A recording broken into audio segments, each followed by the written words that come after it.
një intervistë prapë mbi një herë mas luftës, kur keni dalë prej presidencës, rezidencës, çdo koftë, lidhur me kuvendin e tretë LDK-s që është majtë në dora në shkurt vitin 1998, keni thonë, në këtë situatë Rugova mori rolin e njeriu që duhet gjetë zgjidhje nga ky kaos. Ishin disa gjëra jo të rregullta, se për shembull çështja e votimeve. Mendoj se zoti Rugova nuk ishte në nivel të detyrës në këtë kuvend. Zoti Rugova i hoqi qafe fraksionet, zgjodhi një kryesi të kompromisit, njerëz të dëgjueshëm, njerëz të turp, njerëz që i bënin amen për çdo gjë. Po, sepse pjesa ishtë burgosën e politik abstenojnë çdo gjë.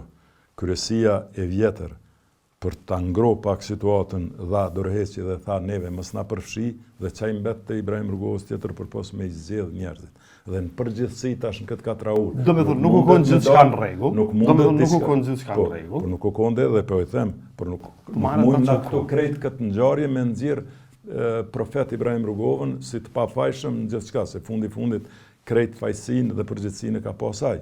Dhe aty ka pas tash unë për shembull mund të them që faji ka qenë pse më herët nuk ka punuar në zbutje të situatës. Por mos të harrojmë që ka qenë në një luftë, domethënë ky ka qenë mes ku dashur me drejtësinë në mes disa njerëzve me ambicie të ngushta, dhe mos të harrojmë që po flasim për kohën kur Ibrahim Rrugova është tentuar të eliminohet nga skena, domethënë të marginalizohet. Prej kujt?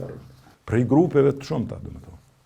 Prej grupeve të shumta që kryesisht kanë brenda dhe jashtë LDK. Absolutisht po. Po kjo dihet është diçka që edhe krejt këto, kjo është manifestuar me një farë nervozizmi të përgjithshëm.